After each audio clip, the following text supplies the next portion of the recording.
I wasn't sure. So let me skip over. Sorry about that. I never know. The guy, if you look at him, all he's doing is wearing 36 light sensors. So he's a very good fellow, but he's sorry that he couldn't be here today. Also want to do a shout out for Shelley, because you could have been up there instead of Tom. That was very nice of you to let Tom come up there. I understand that I guess your name came first, and so I don't know, whatever. It's funny. This is not an intentional progression. This panel is actually about tools and not so much about the content. But as Brett said, or somebody said, you can't really have content without the tools. And there's a progression here towards tools, and that leads me to Joe, who is he's been on my panel twice now. What I really dig about Joe is that he's been doing this VR stuff and immersive stuff for a while with lots of big companies, but he's been throwing in AI, and he's also been throwing in a lot of the notion of capturing authentic humans, capturing our family, capturing ourselves in various interesting ways where technology can become part of your reality. And Tom has mapped a very interesting path for himself, very exciting, and maybe you can talk about where you're at these days. Thank you so much, David. It's great to be here. Thank you, everyone. My name is Joseph Zaki. I'm the CEO of Virtuality, and we are a VR studio here in Los Angeles, and we're evolving visual effects technology to create immersive experiences. My background is in visual effects, nearly 20 years working at the top studios, Interstellar, Pirates of the Caribbean 2, 3, and 5 that's coming out. So I have a lot of experience working with tools and content and technology. And what happened for Virtuality last year was that we had a very successful year as a content creation company. And we were creating technology, but mostly content last year, and we were profit positive at the end of the year. What we realized at the end of the year was that we had the makings of something much bigger than just creating content and tools for creating 360 video content. And at VRLA, just last month, we launched our latest platform, Mirage. And Mirage is a multi-user, multi-experiential platform that allows people to create premium VR experiences at half the cost and half the time. So we're moving the barrier to entry because the virtual reality market is suffering from content. So we actually, coming from telling stories, I'm taking a little bit of a different position on this panel and saying that technology is really where it is for us. And the trends that we're seeing is that it's not so much entertainment anymore with VR. It's shifting into the enterprise sector, and we're seeing globalization a little bit. We're seeing other markets in Europe and in Australia, and certainly China, starting to adopt the technology and using it in different ways than the American or North American audiences are.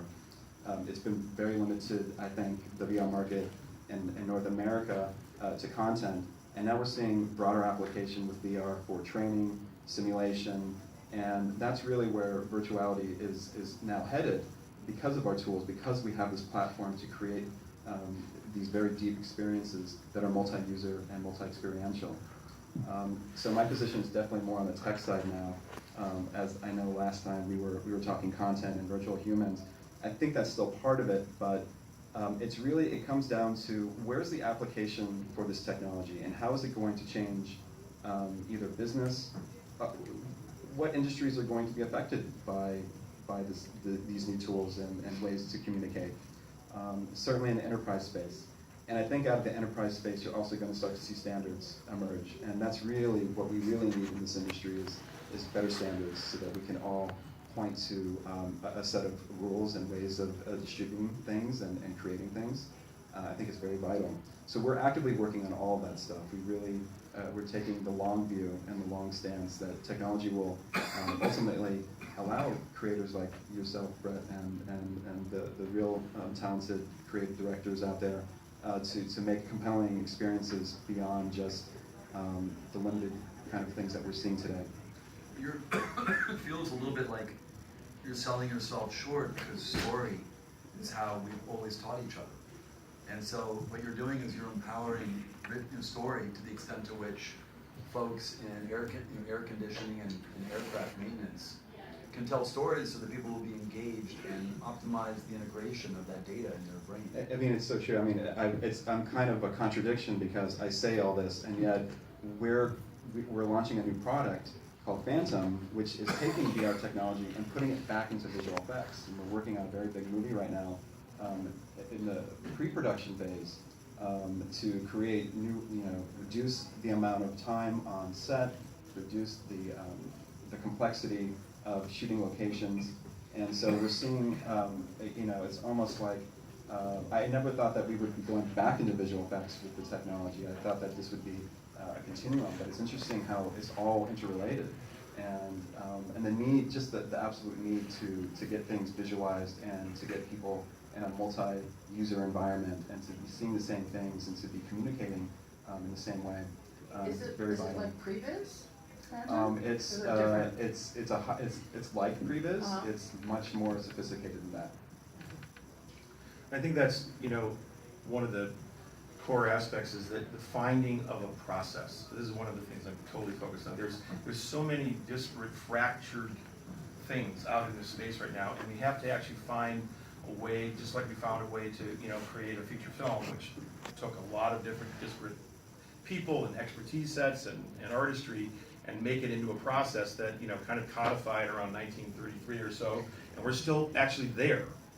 In the Hollywood business, they're kind of mired in that 1933 process. And the truth is there's a new process coming. And a lot of tools, there's tools like WebVR, which is a very, very fast, iterative tool for creating immersive experience in a social context that can be shared through the browser. And I find this to be a tool that works really well to find what humans want to do in a virtual environment, again, without a headset. You don't have to have a headset to do it. And so those kinds of tools of visualization and sort of playing with the process of interaction. And then, as an example, what Tom was saying about 360 video is absolutely right. It's an incredibly important step, because if you can't stage for 360 video, you're not going to understand how to stage in a world where you're having interaction in a full, immersive, interactive world. So these are all pieces of something that have to work together. And then there has to be a standardization in terms of standards and practices that actually connect into that. And I think there's a lot of conversation around that. And for me, finding and defining that process and not focusing on the specific tech, but focusing on whatever's the best in that moment is very, very fruitful at this moment. So speak to that, because in your opening dialogue, you didn't mention Trump or production tools. So, I'm trying not to say that name. right. So tell me, It's too much play. I know that you're out there getting pitched constantly, or you're at conferences more than any of us, and rightfully so. What do you observe as the state of the art today? Well, here's the thing. A lot of people, and even some of them said, that sort of getting to a real, photorealistic, immersive, interactive world is kind of far away. I don't think that's true. I'm finding things under the radar that are tricking the data set, like let's say in a point cloud volumetric capture, to be something that you can walk up to 16th inch away on a sequoia tree and look into the bark. And there are tricks. At the beginning of the feature film, there were so many tricks that had to be figured out just to make audiences buy in and have the suspension of disbelief. We have to think that way in the context of virtual experience. We can't wait for the tech to be perfect. If we wait for the tech to be perfect, this will never happen. Because we have to create a mass market effect by getting, and this is, I think, the barrier to entry that is really misunderstood. Those of us that drink the Kool-Aid in virtual reality can put on a headset and have a kind of rudimentary experience, and we're wowed by it. There's also a novelty factor. A lot of people look to 360 video, they go, wow, this is amazing, and they never come back. A huge percentage. Is it because they see the potential? But because you have to, the audience out there is used to going and watching Doctor Strange, $250 million films that have a tremendous visual impact that's hitting the brain pan and stimulating at a level that is and that's where the median is. So we have to reach and create a compelling experience that's truly emotionally engaging for a mass market, which is much more difficult than the market that comes to this conference or any of the VR conferences, because we're already bought in. So we have to get, I come from Toledo, Ohio, that's my hometown. To get the folks from Toledo, Ohio, they're walking down the street to get into VR, you gotta deliver something absolutely amazing. So we have to use the tricks, we have to use the sleight of hand techniques, the kinds of things that we've always used in cinema and any other medium, which it's always been a sleight of hand technique, all of it. So I've found technological enablements out there that allow that kind of process and expression to come, if we can synergize them together and everybody can get out of their own little silo, we can actually bring together something that can create a compelling experience for the mass market and create a mass market effect. I think that a lot of that's going to happen in the context of location-based experiences. I'm working with several, apropos to your background, several EDM festivals and events, which I think are perfect test beds for what I would call the virtual drop, the VX moment, where we can actually have a communal connection with each other and then extend that out through web VR to a larger viral audience through true stereoscopic 360 streaming. There's a camera working with it that actually allows that on a much deeper level than any of the other things I've seen. So again, the pieces are out there. Not all of them are in the mainstream VR world. There's some of them are kids in a garage, that are making amazing things. And it's, I saw a thing that a company downtown that's, they're financially distressed. It's the most amazing tricking of a data cloud set from biometric capture that I've seen. It really is photorealistic VR. We walk up to surfaces and you are absolutely seeing you're there. And it's actually a sleight of hand. It's interpolating and creating that detail through a trick. And I think that that's the kinds of things we need to get out of purism, and we need to get into being magicians a little more, which is how cinema began. And and just in 360 video, I'm actually working on a 360 video film called Hollywood Rooftop, which is written by my partner Mona Lisa here. And she doesn't know much about VR. She knows about emotion. She knows about staging of characters. She knows about that kind of experience. And so the 360 has to have that staging that you can have in a great theatrical experience, like a 360 version of The Importance of Being Earnest, where you've got entrances and exits happening in exactly precise timing. When we bring that kind of craft and expertise to just even 360 video, we're going to have something that connects with a greater audience. And the final thing I'll say is, in terms of enterprise, everyone's been talking about, and now VR is pivoting to B2B instead of B2C because it's going to be easier. No, it's not going to be easier, because VR, immersive experience, VX, is an intimate thing that you have to engage the human being in. For them to be there for any amount of time and not rip that headset off or whatever the technology to deliver it, they've got to feel comfortable.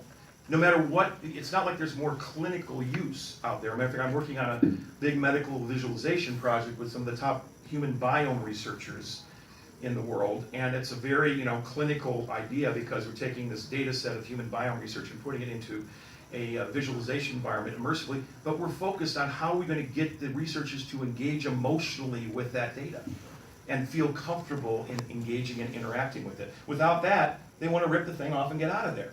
So no matter what, the expertises of the sort of entertainment sector actually relate to any use case in vertical and virtual experience, as far as I can see. Excuse me, you said sleight of hand before. That segues me back to Joe, because you're actually a creative. I mean, you've got a partner named Sonata. How creative is that? I know that you're pivoting now to tools. I know that you've worked on a lot of other people's projects. You've got to have something inside that you want to do with your own tools.